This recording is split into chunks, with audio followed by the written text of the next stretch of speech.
বাসাতে যদি এত সহজে চিকেন উইংস বানিয়ে খাওয়া যায় তাহলে এত দামে রেস্টুরেন্টে যেয়ে খাওয়ার কোনো মানেই হয় না। আমি আপনাদেরকে শেয়ার করলাম আমি যেভাবে চিকেন উইংসটা বানিয়েছি। বাড়িতে আমি ময়দা নিয়েছি, এখানে মরিচের গুঁড়ো দিয়ে দিলাম, আর এখানে কর্নফ্লাওয়ারটা দিয়ে দিচ্ছি। কর্নফ্লাওয়ারটা অবশ্যই দিতে হবে। দিয়ে দিলাম এখানে একটু লবণ, তারপর একটু রসুন বাটা দিচ্ছি, একটু আদা বাটা দিচ্ছি, পরিমাণটা খুবই কম হবে। তারপর আমি আর একটু লবণ দিয়ে দিচ্ছি, মনে হচ্ছে হবে না। তারপর আর কি আমি খুব ভালোভাবে শুকনা মিশ্রণটা মিশিয়ে নিলাম। তারপরেই তো চিকেনের উইংস গুলো আমি একটু লবণ আর আদা বাটা দিয়ে মেখে রেখেছিলাম, তো সেটাই দিয়ে দিলাম ময়দার মাঝে দিয়ে এখন খুব ভালোভাবে মেখে নিচ্ছি। তারপর এখানে আমি গোলমরিচের গুঁড়োটা দিলাম, তো দেওয়ার পর একটু পানি দিয়ে মেখে নিচ্ছি। এই তো মেখে নিচ্ছি, আর যদি দেখেন মাখাটা হয়নি তাহলে আর একটু পানি দিয়ে মেখে নেবেন। এই তো আমি মেখে 10 মিনিটের জন্য রেখে দিলাম। তারপর এখানে আমি তেলে এখন চিকেন উইংস গুলো দিয়ে ভেজে নিচ্ছি আর কি, মুরগের পাখাগুলো। তো যাই হোক, আমি দেওয়ার পর এক পাশ হয়ে যাওয়ার পর আমি এটা উল্টে নিলাম। উল্টে পাল্টে আমি খুব ভালোভাবে দুপাশটাই ভেজে নিচ্ছি। এই তো আমার খুব সুন্দরভাবে ভাজা হয়ে গিয়েছে। এখন আমি একটা একটা করে সবগুলোই উঠিয়ে নিব আর কি।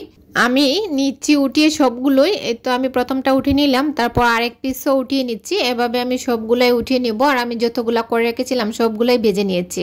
তো ফাইনালি আমার উঠানো শেষ। আমি প্যানের মধ্যে একটু বাটার দিয়েছি, আপনারা বাটার না থাকলে তেলও দিতে পারেন, সমস্যা নেই। তারপর এখানে আমি একটু রসুন বাটা দিয়েছি, দিয়ে একটু নাড়াচাড়া করে ভাজা হয়ে যাওয়ার পরে যে আমি চিকেন উইংস গুলো উঠিয়ে রেখেছি ভেজে, সেগুলো আর কি ঠান্ডা হয়ে গিয়েছে। এখন রসুনটা একটু ভাজার পর এখানে আমি সয়া সস দিয়েছি ওয়েস্টার সস। তবে সয়া সসে কিন্তু লবণ থাকে, পরিমাণটা বুঝে দেবেন। এখন দিয়ে দিচ্ছি আর কি টমেটো সসটা একটু বেশি দিতে হবে। আমি এখন সবগুলো সস একবারে নাড়াচাড়া করে মিশিয়ে নিচ্ছি। তারপরে যে চিকেন উইংস গুলো দিয়ে দিচ্ছি, বাংলায় আমরা যা বলি কি মুরগের পাখা, তো সেগুলো দিয়ে একটু নাড়াচাড়া করে মিশিয়ে নিচ্ছি।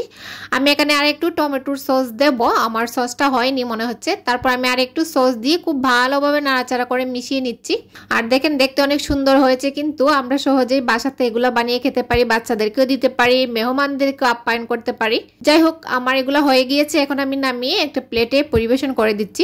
এই তো আমি প্লেটে সবগুলাই নামিয়ে নিচ্ছি এক এক করে। তো এই তো আমার নামানো শেষ হয়ে গিয়েছে, আর বাকি যে সসটা ছিল সেটাও আমি যে চিকেন উইংসের উপর দিয়ে দেব। সসটা লাগিয়ে খেতে কিন্তু আরো বেশি মজা লাগে। তো যাই হোক, আমি খুব সুন্দরভাবে একটা প্লেটে পরিবেশন করে দিচ্ছি। আর এটাকে আর একটু সুন্দর করার জন্য এর উপরে আমি একটু সাদা তিল ছিটিয়ে দিচ্ছি আর কি। দেখতে কিন্তু অনেক সুন্দর দেখাচ্ছে, রেস্টুরেন্টে যেভাবে দেয় দেখেন ঠিক সেভাবেই দেখাচ্ছে কিন্তু।